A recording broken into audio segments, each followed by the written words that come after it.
नमस्कार विद्यार्थी मित्रों, हूँ चौधरी समीर आप सर्वનું સ્વાગત કરું છું આપણી યુટ્યુબ ચેનલ તત્વજ્ઞાન વિથ સમીર।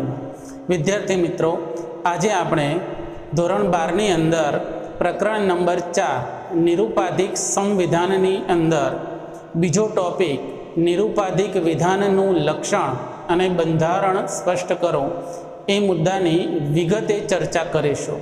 તો ચાલો શરૂ કરીએ। આ વિડીયોને લાઈક કરો, આપણી ચેનલને સબસ્ક્રાઈબ કરો અને બાજુના બેલ આઇકનને જરૂરથી દબાવો।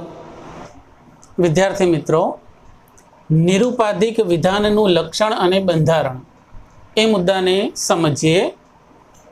પહેલો મુદ્દો, નિરુપાધિક વિધાનનો શબ્દાર્થની દ્રષ્ટિએ અર્થ। નિરુપાધિક વિધાન જે શબ્દ આપેલો છે તે શબ્દને આધારે તેનો જે અર્થ થાય છે તે સમજીએ। તેની માટે નિરુપાધિક એ જે શબ્દ છે તેની સંધિ છૂટી પાડવી પડશે। નિરુપાધિક શબ્દની સંધિ છૂટી પાડતા બે શબ્દો મળે છે, નિર વત્તા ઉપાધિક, જેમાં નિરનો અર્થ થાય છે નહીં અને ઉપાધિક એટલે કે ઉપાધિનો અર્થ થાય છે શરત। આ બે શબ્દના અર્થ મુજબ નિરુપાધિક વિધાનનો અર્થ આપણે તારવીએ તો જેમાં શરત હોય નહીં તે વિધાનને નિરુપાધિક વિધાન કહે છે। જુઓ, જેમાં શરત હોય નહીં તેને નિરુપાધિક વિધાન કહે છે। પણ હવે જો નિરુપાધિક વિધાનનું લક્ષણ પૂછવામાં આવે તો શબ્દાર્થની દ્રષ્ટિએ આપેલો આ અર્થ આપણે લખી દઈએ તો ચાલશે નહીં। આ માત્ર સમજવા માટે છે।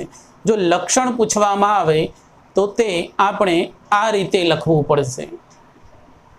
બીજો મુદ્દો, લક્ષણ જે વિધાનમાં કોઈ પણ પ્રકારની શરત કે ઉપાધિ વગર સીધે સીધી માહિતી આપેલી હોય તે વિધાનને નિરુપાધિક વિધાન કહે છે। જે વિધાનની અંદર કોઈ પણ પ્રકારની શરત આપેલી ના હોય, કોઈ પણ પ્રકારની ઉપાધિ ના હોય, શરત એટલે ઉપાધિ, તો કોઈ પણ પ્રકારની શરત ના હોય, કોઈ પણ પ્રકારની ઉપાધિ ના હોય અને તેના વગર સીધે સીધી જ માહિતી આપી દીધી હોય શરત વગર, તો તે વિધાનને કહેવાય નિરુપાધિક વિધાન। બીજું લક્ષણ જોઈએ, નિરુપાધિક વિધાન એટલે કશાકના વિશે કશીક બિનશરતી માહિતી આપતું કથન। કશાકના વિશે કશીક બિનશરતી માહિતી આપતું કથન એટલે અહીંયા આગળ કથન છે અથવા તો વિધાન છે। કેવું વિધાન છે કે જેમાં કોઈક મુદ્દા વિશે, કોઈ વિષય વિશે કશીક માહિતી આપી હોય છે, પણ એ માહિતી કેવી હોય છે? બિનશરતી, એટલે કે તેમાં કોઈ પણ પ્રકારની શરત હોતી નથી, જેમાં શરત હોય નહીં, એટલે બિનશરતી માહિતી આપી હોય તો તે વિધાનને કહેવાય નિરુપાધિક વિધાન। વિદ્યાર્થી મિત્રો, હવે આ બે લક્ષણનું જેમાં પાલન થતું હોય તેવા કેટલાક ઉદાહરણ જોઈએ અને તેના આધારે આ બંને લક્ષણોને આપણે વિસ્તારથી સમજીએ। નિરુપાધિક વિધાનનું ઉદાહરણ જોઈએ। ઉદાહરણ નંબર 1, સર્વ વિદ્યાર્થીઓ હોશિયાર છે। નિરુપાધિક વિધાનનું લક્ષણ આપણે સમજી ચૂક્યા છીએ કે જેમાં કોઈ પણ પ્રકારની શરત કે ઉપાધિ વગર સીધે સીધી માહિતી આપેલી હોય છે। વિદ્યાર્થી મિત્રો, આ વિધાનમાં કોઈ પણ પ્રકારની શરત કે ઉપાધિ આપેલી નથી, સીધે સીધી જ માહિતી આપી છે। જો શરત આપેલી હોય તો પછી વિધાન એ રીતે હોય કે જો વિદ્યાર્થી મહેનત કરશે તો વિદ્યાર્થી પાસ થશે, એટલે પાસ થવા માટે મહેનત કરવાની શરત મૂકેલી હોય। અહીં એવી કોઈ શરત છે જ નહીં, તેથી આ વિધાન નિરુપાધિક વિધાન છે। બીજું ઉદાહરણ જોઈએ, કોઈ પણ માણસ અમર નથી। અહીંયા આગળ પણ શરત કે ઉપાધિ નથી આપેલી, તેથી આ નિરુપાધિક વિધાન છે। ત્રીજું ઉદાહરણ, કેટલાક બાળકો તોફાની છે। અહીં પણ કોઈ શરત નથી આપેલી, તેથી આ પણ નિરુપાધિક વિધાન છે। ચોથું ઉદાહરણ, કેટલાક વકીલો ભ્રષ્ટાચારી નથી। ચોથા ઉદાહરણની અંદર પણ કોઈ પણ પ્રકારની શરત આપવામાં આવેલી નથી, તેથી તે પણ નિરુપાધિક વિધાન છે। તો આ રીતે આ 4 નિરુપાધિક વિધાન છે અને આ રીતના બીજા પણ ઉદાહરણ આપણે લઈ શકીએ છીએ કે જેમાં શરત આપેલી ન હોય. હવે નિરુપાધિક વિધાનનું બંધારણ સમજીએ. પહેલું પદ ઉદ્દેશ્ય પદ. ઉદ્દેશ્ય પદ જેને સબ્જેક્ટ ટર્મ તરીકે પણ ઓળખવામાં આવે છે. તેનો અર્થ જોઈએ. નિરુપાધિક વિધાનમાં જેના વિશે માહિતી આપવામાં આવી હોય તેને ઉદ્દેશ્ય પદ કહે છે. જે પણ નિરુપાધિક વિધાન હોય તેમાં જે વિષય વિશે માહિતી આપી હોય અથવા તો જેના વિશે માહિતી આપી હોય તે ઉદ્દેશ્ય પદ કહેવાય. ઉદાહરણ તરીકે અગાઉ આપણે જે 4 ઉદાહરણ જોઈ ચૂક્યા છીએ તેમાં પ્રથમ ઉદાહરણની અંદર વિદ્યાર્થીઓ વિશે માહિતી આપેલી છે, તેથી વિદ્યાર્થીઓ એ ઉદ્દેશ્ય પદ છે. બીજા ઉદાહરણની અંદર માણસ વિશે માહિતી આપી છે, તેથી માણસ એ ઉદ્દેશ્ય પદ છે. ત્રીજા ઉદાહરણની અંદર બાળકો વિશે માહિતી આપી છે, તેથી બાળકો એ ઉદ્દેશ્ય પદ છે. અને છેલ્લા ઉદાહરણમાં વકીલો વિશે માહિતી આપી છે, તેથી વકીલો એ ઉદ્દેશ્ય પદ થશે. બીજું પદ છે વિધેય પદ, જેને પ્રેડિકેટ ટર્મ તરીકે ઓળખવામાં આવે છે. તેનો અર્થ જોઈએ. નિરુપાધિક વિધાનમાં ઉદ્દેશ્ય પદ વિશે જે માહિતી આપવામાં આવી હોય તેને વિધેય પદ કહે છે. જે પણ નિરુપાધિક વિધાન હોય એમાં ઉદ્દેશ્ય પદ આપેલું હોય છે. ઉદ્દેશ્ય પદ કોને કહેવાય આગળ જોઈ ચૂક્યા છે.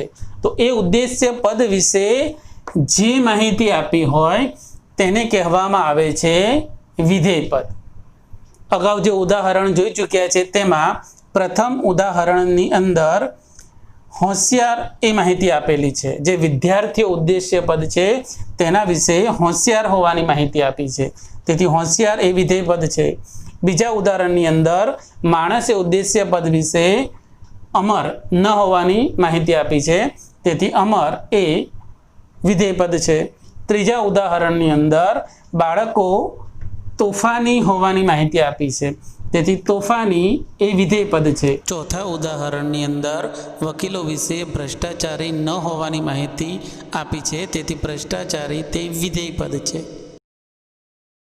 છેલ્લું પદ જોઈએ સંયોજક. સંયોજકનો અર્થ જેના દ્વારા ઉદ્દેશ્ય પદ અને વિધેય પદ વચ્ચેનો સંબંધ દર્શાવવામાં આવ્યો હોય તેને સંયોજક કહે છે. નિરુપાધિક વિધાનમાં ઉદ્દેશ્ય પદ આપેલું હોય છે અને વિધેય પદ આપેલું હોય છે, તો તેનો સંબંધ દર્શાવવામાં આવેલો હોય, બંનેને જોડવામાં આવેલા હોય જે પદથી, તેને કહેવાય સંયોજક.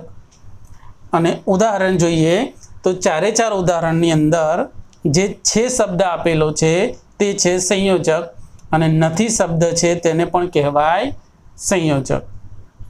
સંયોજક વિશે એક મહત્વની બાબત સમજી લઈએ કે સંયોજક હોવું એટલે કે ટુ બી ક્રિયાપદના વર્તમાન કાળના રૂપમાં જ હોય છે. આનો અર્થ શું થયો કે તેની પાછળ સંયોજક છે હોય છે અથવા તો નથી હોય છે. આ બંનેમાંથી ગમે તે એક જ હશે. તો આ રીતે નિરુપાધિક વિધાનનું બંધારણ છે એ આ 3 પદો દ્વારા આપણે સ્પષ્ટ કરી શકીએ છીએ. વિદ્યાર્થી મિત્રો, અત્યાર સુધી આપણે જે માહિતી મેળવી કે નિરુપાધિક સંવિધાનના 3 ઘટકરૂપ પદો છે, ઉદ્દેશ્ય પદ, વિધેય પદ અને સંયોજક. તે અંગે આ ઉદાહરણની અંદર મહત્વની બાબત સમજી લઈએ. ઉદ્દેશ્ય પદની વ્યાખ્યા એ રીતે આપણે સમજી ચૂક્યા છીએ કે નિરુપાધિક વિધાનમાં જેના વિશે માહિતી આપવામાં આવી હોય તેને ઉદ્દેશ્ય પદ કહેવાય. પ્રથમ ઉદાહરણની અંદર માતાઓ વિશે માહિતી આપી છે, તેથી માતાઓ એ ઉદ્દેશ્ય પદ. બીજા ઉદાહરણમાં નેતા વિશે માહિતી આપી છે, તેથી નેતા તે ઉદ્દેશ્ય પદ થશે. ત્રીજા ઉદાહરણની અંદર ફળો વિશે માહિતી આપી છે એટલે ફળો ઉદ્દેશ્ય પદ. અને ચોથા ઉદાહરણની અંદર પોશાકો વિશે માહિતી આપી છે, તેથી પોશાકો એ ઉદ્દેશ્ય પદ થશે. તેથી 4 વિધાનની અંદર આ જે પદો છે તે પદોને આપણે કહીશું ઉદ્દેશ્ય પદ. હવે વિધેય પદ વિશે વાત કરીએ. વિધેય પદની વ્યાખ્યા એ રીતે છે કે નિરુપાધિક વિધાનમાં ઉદ્દેશ્ય પદ વિશે જે માહિતી આપી હોય તે વિધેય પદ છે. પ્રથમ ઉદાહરણની અંદર ઉદ્દેશ્ય પદ માતાઓ વિશે વાત્સલ્ય મૂર્તિ હોવાની માહિતી આપી છે, તેથી વાત્સલ્ય મૂર્તિ વિધેય પદ છે. બીજા ઉદાહરણની અંદર નેતાઓ વિશે પ્રામાણિક ન હોવાની માહિતી આપી છે, તેથી પ્રામાણિક એ વિધેય પદ છે. ત્રીજા ઉદાહરણની અંદર ફળો વિશે મીઠા હોવાની માહિતી આપી છે, તેથી મીઠા એ વિધેય પદ છે. અને ચોથા ઉદાહરણની અંદર પોશાકો વિશે પહેરવા લાયક ન હોવાની માહિતી આપી છે, તેથી પહેરવા લાયક એ વિધેય પદ છે. તેથી આ પદો છે એ વિધેય પદો થશે.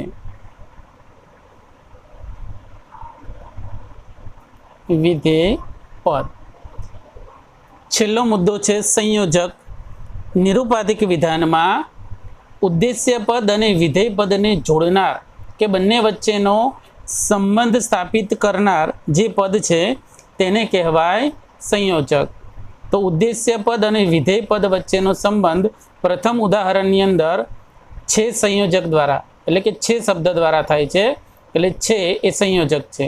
બીજા ઉદાહરણની અંદર નથી એ શબ્દ દ્વારા બંને વચ્ચેનો સંબંધ સ્થપાય છે, તેથી નથી તે સંયોજક છે. ત્રીજા ઉદાહરણની અંદર છે સંયોજક દ્વારા અથવા તો છે શબ્દ દ્વારા ઉદ્દેશ્ય પદ અને વિધેય પદનો સંબંધ સ્થપાય છે, તેથી છે એ સંયોજક છે. અને ચોથા ઉદાહરણમાં ઉદ્દેશ્ય પદ અને વિધેય પદ વચ્ચેનો સંબંધ નથી શબ્દ દ્વારા સ્થપાય છે, તેથી નથી તે સંયોજક છે. નથી એ સંયોજક થશે. નથી અને છે બંને સંયોજક થશે. હવે પ્રશ્ન થશે કે નિરુપાધિક વિધાનના ઘટક રૂપ પદો 3 છે, ઉદ્દેશ્ય પદ, વિધેય પદ અને સંયોજક.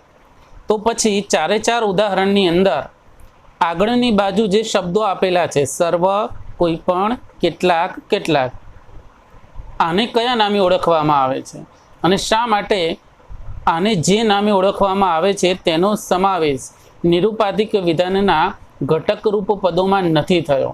વિદ્યાર્થી મિત્રો, આ જે શબ્દો છે તેને ઇયત્તા તરીકે ઓળખવામાં આવે છે.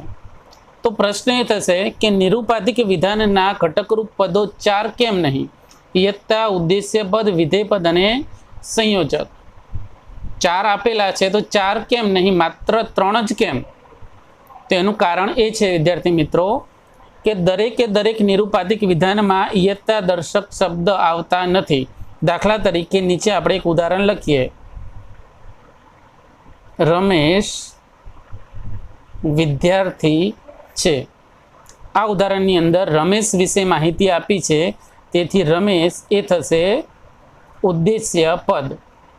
રમેશ એ ઉદ્દેશ્ય પદ વિશે વિદ્યાર્થી હોવાની માહિતી આપી છે, તેથી વિદ્યાર્થી તે થશે વિધેય પદ. ઉદ્દેશ્ય પદ રમેશ અને વિધેય પદ વિદ્યાર્થી બંને વચ્ચેનો સંબંધ છે શબ્દ દ્વારા સ્થપાય છે, તેથી છે એ સંયોજક થશે. અહીં ઇયત્તા દર્શક શબ્દ આપેલું નથી, એટલે અમુક વિધાનો એવા હોય છે કે જેમાં ઇયત્તા દર્શક શબ્દ હોય છે અને અમુક નિરુપાધિક વિધાનો એવા હોય છે જેમાં ઇયત્તા દર્શક શબ્દો હોતા નથી. આમ ઇયત્તા દર્શક શબ્દ ફરજિયાતપણે દરેક નિરુપાધિક વિધાનમાં હોતા નથી, તેથી નિરુપાધિક વિધાનના ઘટકરૂપ પદો 3 જ ગણેલા છે: ઉદ્દેશ્ય પદ, વિધેય પદ અને સંયોજક. આ મુદ્દો આપણે ધ્યાનમાં રાખવાનો છે. હવે પ્રશ્ન થશે કે ઇયત્તા એટલે શું? તો વિદ્યાર્થી મિત્રો, આ મુદ્દો આગળના ટોપિકમાં આવવાનો જ છે અને તે સમયે આપણે વિસ્તારથી તેને સમજવાનું જ છે.